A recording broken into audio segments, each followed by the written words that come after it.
இந்த வீடியோவில் நம்ம என்ன பார்க்க போறோம்னா, மேஷ ராசிக்காரர்களுக்கு இந்த வரக்கூடிய ஜூன் 2ஆம் தேதி 2026 வரக்கூடிய குரு பெயர்ச்சி எத்தகைய ஒரு பெயர்ச்சியாக அடுத்த வரக்கூடிய ஒரு ஆண்டு, கிட்டத்தட்ட ஒரு ஆண்டுக்கு மேலேயே சொல்லலாம். ஜூன் 26 2027 தான் பாத்தீங்கன்னா மீண்டும் ஒரு முழுசான ஒரு குரு பெயர்ச்சியாக சிம்மத்துக்கு போறார். இப்போ 2026 ஜூன் 2ஆம் தேதி மிதுனத்தில் இருக்கக்கூடிய குரு கடகத்துக்கு மேஷராசிக்கு 4ஆம் இடத்தில் ஒரு அருமையான ஒரு சுபகிரகம் 4ஆம் இடத்துக்கு வருகிறார். 10ஆம் இடம் தொழில் ஸ்தானத்தை பார்க்கிறார்.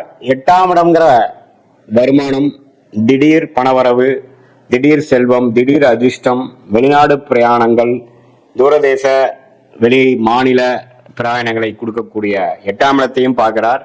12ஆம் இடம் என்று சொல்லப்படுகிற விரயம், சுப விரயம், முதலீடு, வெளிநாடு செல்லக்கூடிய அமைப்பு, ஒரு இடம் விட்டு ஒரு இடம் போகுது, இம்போர்ட் எக்ஸ்போர்ட் ரிலேட்டடா பண்றது, பண விஷயத்துல நிறைய குடுக்கல் வாங்கல் புழக்காட்டங்கள் அதிகமாக கூடிய அந்த 4ஆம் இடத்தில் உச்ச குருவாக மேஷராசிக்கு பல வாழ்க்கை மாற்றங்களை கொடுக்கக்கூடியதாக 12 வருஷத்துக்கு ஒரு தடவை குரு உச்சம் அடைகிறார் இல்லையா? அந்த 12 வருஷத்துக்கு ஒரு தடையாக இந்த 2026 ஜூன் 2ஆம் தேதியிலிருந்து அடுத்த ஒரு வருடத்துக்கும் பாத்தீங்கன்னா குரு உச்சம் பலனை கொடுக்க போகிறார். குறிப்பா மேஷராசிக்கு 4ஆம் இடத்திலிருந்து பார்க்கறதுனால, ஒரு கேந்திர ஸ்தானத்திலிருந்து பார்க்கறதுனால ஒரு அருமையான ஒரு வளர்ச்சியை வாழ்க்கையில இதுவரை செய்து கொண்டிருக்கக்கூடிய வியாபாரமா இருந்தாலும் சரி, தொழிலா இருந்தாலும் சரி, வேலையா இருந்தாலும் சரி, நல்ல ஒரு முன்னேற்றத்தையும் மாற்றத்தையும் புரட்சிகரமான சில வளர்ச்சியையும் கொடுக்கக்கூடிய ஒரு பயிற்சியாக மேஷராசிக்காரர்களுக்கு குரு பயிற்சி அமைகிறது. இதுல பாருங்க, அக்டோபர் 31ஆம் தேதியிலிருந்து நவம்பர், டிசம்பர், ஜனவரி 26ஆம் தேதி வரைக்கும் அந்த 3 மாதங்கள், நவம்பர், டிசம்பர், ஜனவரி மாதங்கள் அதிவக்ரமாக குரு கடகத்திலிருந்து சிம்மத்துக்கு போற மாதிரி ஒரு இது கொடுக்கிறார். ஏன்னா அது அதிவக்ரம், வேகமாக போகும் பொழுது அது சிம்மத்துக்கு போய் பாக்குற மாதிரி ஒரு அமைப்பை கொடுக்குது. சோ அந்த 3 மாதங்கள் ஒரு விதமான மாற்று பலன்கள் கொடுக்கும். அது என்னங்கிறது நம்ம டீட்டெயிலா பார்க்க போறோம்.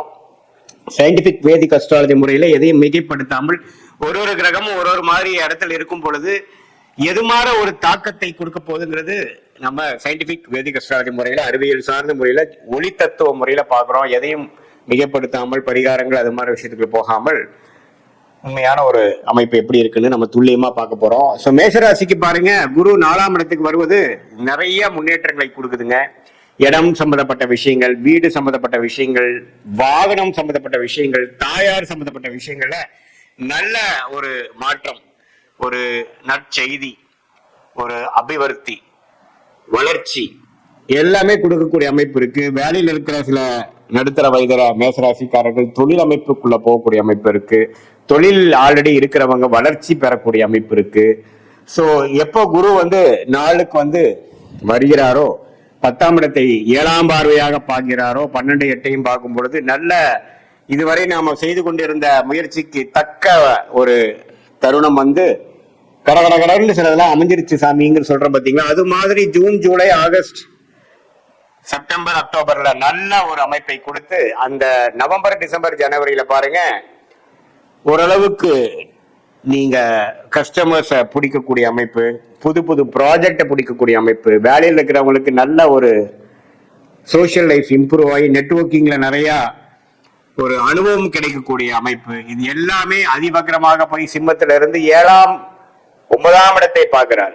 5ஆம் 4ஆம் இடத்துல இருக்கக்கூடிய குரு 5க்கு போய் 8 பார்த்துட்டு இருந்தவர் 9ஐ பார்க்கும் பொழுது பாக்கியங்களை சில பெறுகிறது. இதுவரை நமக்கு குடும்பத்துல அப்பா விஷயங்கள், குழந்தைகள் விஷயத்துல அவ்வளோ நமக்கு நற்செய்தி இல்லாமல், நல் உறவு இல்லாமல் இருந்தது எல்லாமே கொஞ்சம் போக்கி ஒரு நல்ல பேட்சப் ஆகக்கூடிய அமைப்பு, நல்ல ஒரு அந்யோன்ய விஷயங்கள்ல வளர்ச்சி வரக்கூடிய அமைப்பு, இது எல்லாமே அதிவகரத்துல குரு நவம்பர், டிசம்பர், ஜனவரி போறது நல்லது. அதுக்கப்புறம் பிப்ரவரி, மார்ச், ஏப்ரல், மே, ஜூன் அந்த 5 மாதம் அடுத்த வருடம் பாத்தீங்கன்னா திரும்பி கடகத்துக்கே அவர் இன்னமே வெளிநாடு, வெளி மாநிலம், அதே மாதிரி இம்போர்ட் எக்ஸ்போர்ட், படிப்பு விஷயத்துல, உடல்நல விஷயத்துல, தாயார் விஷயத்துல, சொத்து விஷயத்துல எல்லாத்துலயுமே கொஞ்சம் டக்குன்னு சிலதெல்லாம் நடந்துருச்சு, ஒரு முன்னேற்றம் அடைஞ்சது, சில விஷயங்கள் சாதிச்சிட்டேன், இப்ப எனக்குன்னு ஒரு ஐடென்டிட்டி இருக்கு, இதுவரை நான் ஒரு ட்ராக் ரெக்கார்ட் போட முடியாமல் தவித்துக் கொண்டிருந்த நான் இப்போ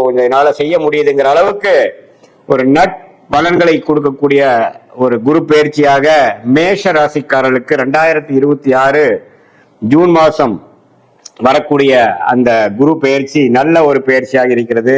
சனி 12ஆம் இடத்துல இருந்து விரயங்களை கொடுக்கிறார், சுப விரயங்களை கொடுக்கிறார், டிராவலிங்கை கொடுக்கிறார், பல ரிசர்ச்ல பல முயற்சிகளை பண்ண வைக்கிறார். அதே சமயத்துல ராசி அதிபதி ஆகிய செவ்வாய் பெரும்பாலான 2026 ஜூனுக்கு மேல இருக்கக்கூடிய மாதங்களில ஓரளவுக்கு நல்ல அமைப்பிலேயே குருவோட பல நாட்கள் சேர்ந்து இருக்கக்கூடிய அமைப்பு செவ்வாய்க்கு இருப்பதனால், செவ்வாய் தான் மேஷராசியோட அதிபதியாக இருப்பதனால ஓரளவுக்கு மேஷராசிக்காரர்கள் நிம்மதி பெருமூச்சு பெறக்கூடிய காலங்கள் இருக்கு. ஓரளவுக்கு 2025 பல விஷயங்கள் சரியா வரவில்லை, வர வேண்டிய பணம் வரவில்லை, பல விஷயங்கள் ப்ராப்பர்ட்டி ரிலேட்டடான விஷயத்துல ஒரு நற்செய்திகள் இல்லை அப்படிங்கிற அமைப்பெல்லாம் மாறி ஓரளவுக்கு நல்லாவே வந்துட்டோம் அப்படிங்கிற லெவல்ல கொடுக்கக்கூடிய ஒரு குரு பயிற்சியாக 12 ராசியிலேயே ஓரளவுக்கு நல்ல குரு பயிற்சியாக ஒரு அருமையான ஒரு பயிற்சியாக வாழ்க்கைக்கு வேணுங்கிற முக்கியமான விஷயமாகிய வேலை, உத்தியோகம், தொழில், இடம், தாயார், வீடு, வண்டி, வாகனம், சுகம், இது எல்லாத்தையுமே ஓரளவுக்கு நல்ல வளர்ச்சியும் அபிவிருத்தியும் கொடுக்கக்கூடிய அமைப்பாக நெக்ஸ்ட் ஸ்டேஜ் இன் லைஃப்க்கு நம்ம போகக்கூடிய ஒரு அடித்தளத்தை கொடுக்கக்கூடிய ஒரு ஆண்டாக ஜூன் 2026 இருந்து அடுத்த வரக்கூடிய ஜூன் 2027 வரைக்கும் இந்த 13 மாதங்கள் குரு பயிற்சி நல்ல தாக்கத்தை மேஷராசிக்காரர்களுக்கு கொடுக்குதுங்கிறதா உண்மை. இது பொதுவான பலன்களை தவிர உங்களுடைய ஜென்ம ஜாதகத்தில் உங்களுடைய தசாபுக்திகள் எப்படி போய்கொண்டிருக்கிறது, நீங்க எந்த லக்னத்துல பிறந்தீங்க, பிறந்த தேதி, பிறந்த நேரம், பிறந்த ஊரை வைத்து வரக்கூடிய ஜாதகம் திருக்கணித பஞ்சாங்கத்துல போட்டு எடுத்து அதுல எதுமாற அமைப்புகள் போய்கொண்டிருக்கிறது, எதுமாற லக்னங்கள், எந்த மாதிரி நட்சத்திரத்துல பிறந்திருக்கீங்க, அதாவது நீங்க அஸ்வினி நட்சத்திரமா, பரணி நட்சத்திரமா, கிருத்திகை நட்சத்திரமா, எந்த நட்சத்திரத்துல பிறந்திருக்கீங்க அப்படிங்கிறது நம்ம தெரிஞ்சுக்கிட்டோம்னா அதுக்கு தகுந்த மாதிரி ஒரு நல்ல அமைப்புகளை நாம என்ன தசா புக்திகள் போகுதுன்னு தெரிஞ்சுக்கிட்டு அது எந்த லக்னத்துக்கு அது என்ன மாதிரி தசை, எந்த லக்னத்துல பிறந்திருக்கீங்க தெரிஞ்சு அதுக்கு தகுந்த மாதிரி நாம பலன்கள் எடுத்து இப்ப நம்ம பேசின அந்த குரு பயிற்சி அந்த விஷயத்தையும் சேர்த்து வைத்து நம்ம பார்க்கும் பொழுது உங்களுடைய அடுத்த வரக்கூடிய ஷார்ட் டேர்ம் எப்படி இருக்கு, அடுத்த வரக்கூடிய லாங் டேர்ம் எப்படி இருக்கு, எல்லாமே நம்ம துல்லியமாக சயின்டிபிக் வேதிக் அஸ்ட்ராலஜி முறையில உங்களுடைய பிராப்தங்களை அறிந்து அதுக்கு தகுந்த மாதிரி திட்டங்களை தீட்டி வாழ்க்கையில் எளிதில் வெற்றி பெற முடியும் என்று சொல்ல விரும்புகிறேன். மீண்டும் மற்றொரு காணொலியில் சந்திப்போம். நன்றி, வணக்கம்.